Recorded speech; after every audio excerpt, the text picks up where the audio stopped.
Hello, Merry Christmas. I haven't done any tutorials for quite a long time. I haven't had the time, to be honest, although I will be trying to do more next year. But I did a cake decorating class quite recently down here in South Wales in Bridgend, and quite a few of you asked me on Instagram and Twitter if I would be willing to do a tutorial, and that's what I've done today. So I'm going to be showing you, I don't know if you can see that. So I'm just going to be teaching you some really simple, easy techniques to get very similar results to these. I love these little mini Christmas cakes. I tend to wrap them in cellophane, give them as gifts for people I know that like Christmas cake and live with others that don't. And also I'm usually making for the Christmas school fete as well. And they're really popular. I've got a special tin to make this sort of size of cake. But if you haven't got a special tin, mini baked bean tins are a very similar size and they do a lovely job. So let's get started. I've already put my marzipan and fondant discs on top of my cakes. It's exactly the same as doing a big cake, which you can find in one of my other videos. But obviously we cut them out with a cutter here, the same size as the cake. I've bought a special cake tin to make these, so I make them all the time. I make 16. But if you did want to make cakes this size and you haven't got the tin, you can actually use mini baked bean tins. They make a really lovely Christmas cake size. So I'm going to start with this holly that I've done already. Get a little bit of icing sugar.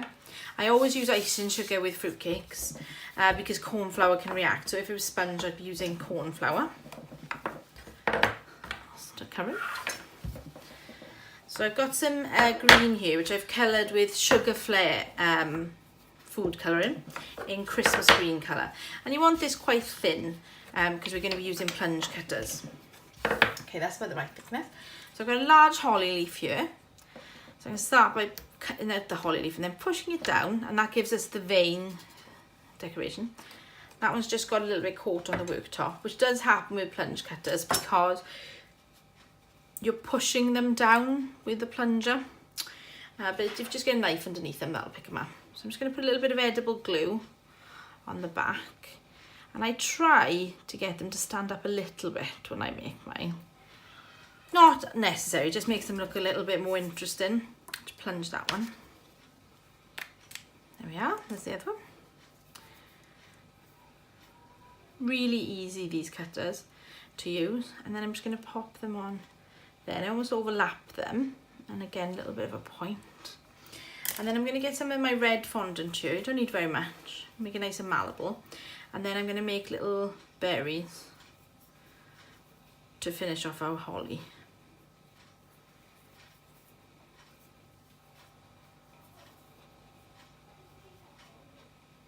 A bit more. There we are. That's that done. Put a little bit of edible glue on the end here. Just want to make sure that the berries are nice and round. Pop them on.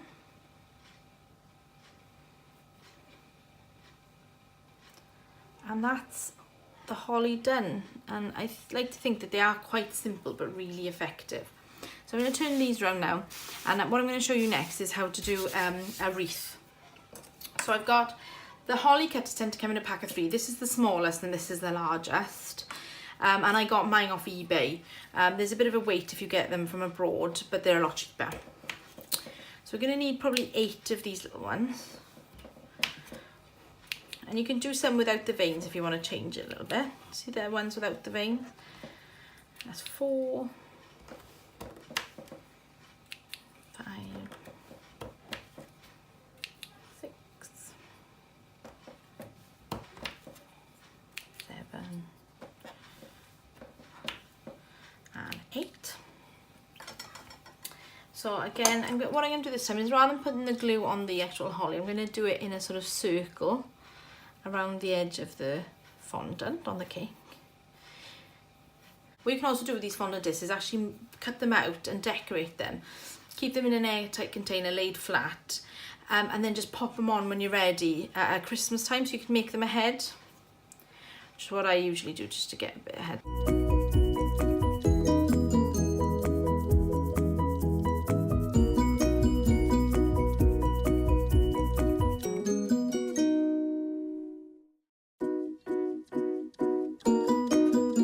There, see, so we're making a little wreath. What I've got here is a silicone mould, so I'm going to use that to make this tiny little bow here.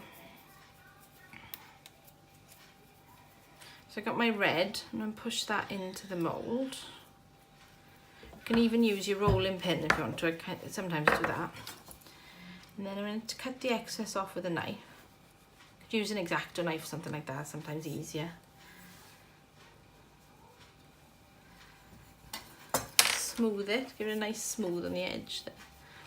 And then I'm literally going to pop it out very gently. And then I've got a perfectly formed bow there. Can you see that? There. And then we're just going to get a little bit more edible glue. I think I'll put it there. There we are. And you could leave this plain if you wanted to now, exactly like it is. I like to brush off a little bit of the excess icing sugar with a little bit of edible glue because that'll dry clear.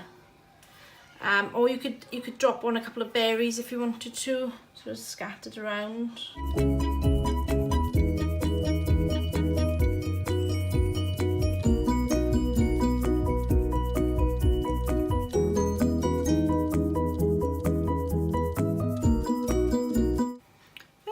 And that's the wreath finished there.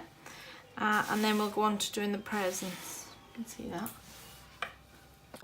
Get rid of that bit that I'm not using in a second.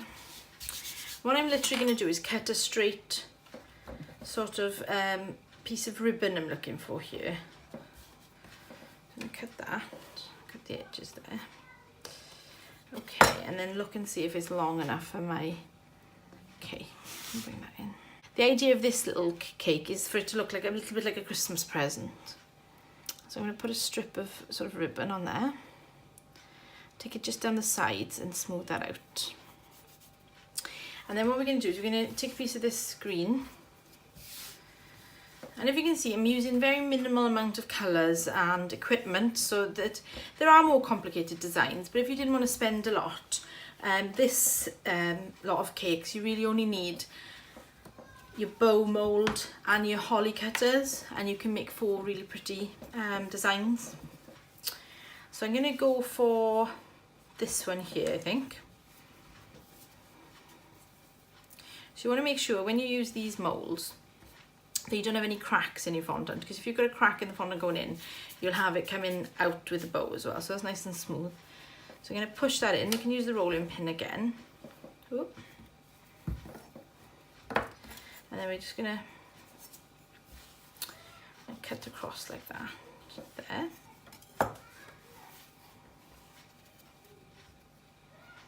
And then we're going to pop this out, and you can see like a perfectly formed bow. I don't know if you can see it again. There we are. A little bit of edible glue now. I like to put on a bit of a jaunty angle. And that's done. I'll just give that a little wipe, it's got a little bit of corn flour on it. There, nice and neat. And I think these look really smart for Christmas. So the last one I'm going to show you is exactly the same as the green one, but I'm going to just finish off my last cake now with a red bow.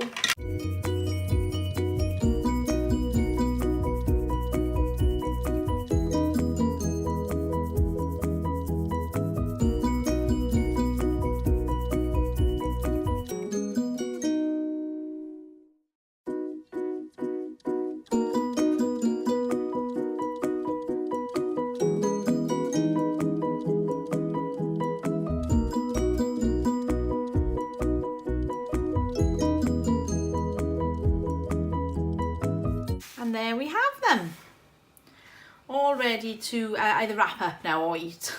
So there we have it. You can see now how simple these lovely cakes were to make. And if you have any questions, like I said before, just comment down below or get in touch through katiehomecook.com.